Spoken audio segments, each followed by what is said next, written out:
Israel's economy is looking into the abyss. This week, Norway's sovereign wealth fund sold all its shares in the Israeli telecom giant Bezeq, citing the company's presence in illegal West Bank settlements. And, in several aspects, Norway is withdrawing funds from Israel. This also shows how shitty some of the other countries are. It's like, why can't Sweden withdraw their funds? Why can't so many of the European countries withdraw their funds from Israel? And, it's like Norway's doing it a little. Norway's not doing great, but Spain, Ireland, and then a little bit of Norway. In April 2024, Samsung Next, the venture capital arm of Samsung, shut down its Tel Aviv office after a decade. June 2024, Intel canceled plans for a $25 billion factory expansion in Israel.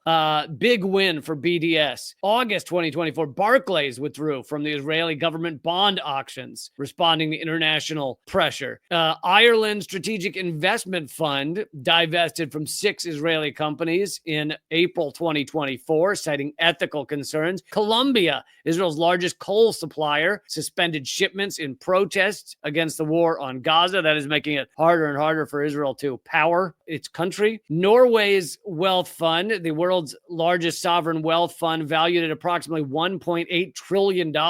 Norway's sovereign wealth fund is the largest in the world because of oil. Divested from Israel's largest telecom provider, Bezeq. I already did that one. Norway's largest pension fund, KLP, and other European institutions have previously divested from Israeli companies tied to settlements. Israel's credit scores have been downgraded as well. A major credit rating companies, including Fitch Ratings, has downgraded Israel's credit rating. Moody's Investor Service lowered Israel's rating from A2 to Baa1, reflecting concerns about fiscal challenges. S&P Global Ratings has cut Israel's sovereign debt rating, warning of the significant risks posed by the ongoing war. Over 46,000 businesses have gone bankrupt since October 2023. That number's old, I know, because I covered it back when it happened. They said it would probably be 63,000 that would go bankrupt by the end of 2024, which is roughly today. Tourism has come to a standstill, eliminating a key source of revenue. Foreign direct investment dropped by 60% in the first quarter of 2024 alone. Israeli bonds now trade near junk bond levels. An estimated 24% of Israeli tech companies have relocated. The suspension of coal imports has made it incredibly difficult for them to power themselves. Prolonged blackouts could cripple the tech sector and essential services because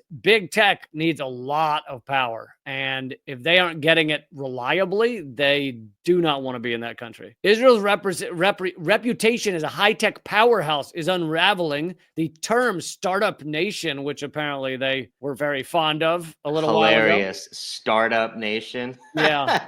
Which is also kind of ironic since they That's what I'm saying. Started in 1947, 48. Yeah. 3,000-year-old civilization that started up, 70 years ago, real quick, on a land that was barren, apparently, right? Anyway, protesters are now using the term shutdown nation. So this is the ongoing collapse of Israel. Now, I don't want to paint too rosy a picture. Obviously, the United States is still banking Israel. The United States is propping them up completely. And the U.S. views their existence as a battleship in the Middle East as an existential, their downfall is an existential threat. So I don't think the U.S. is going to back off that very easily. On top of that, you have exactly what the U.S. and Israel have wanted for a long time. You have Israel crushing all of Palestine. You have Syria collapsing into what will likely look like Libya, basically a failed state with warring factions. Syria is getting carved up. And let's not forget that this is part of a long-term plan by the United States and Israel. General Wesley Clark, who was the former head of NATO, he revealed that after 9/11, like in the days after 9/11, he goes into the Pentagon and he's told by them, secretly that the U.S. is going to invade 5 countries in 7 years. And the U.S. has gone on to create wars in all of those countries with the exception of Iran. Iran is the big cherished last piece. Syria was on the list, and we've seen one by one that the U.S. has done that, even though none of these countries had anything to do with 9/11. So I don't want to act like everything's going the opposite of the direction Israel wants it to go, but not looking good for them economically.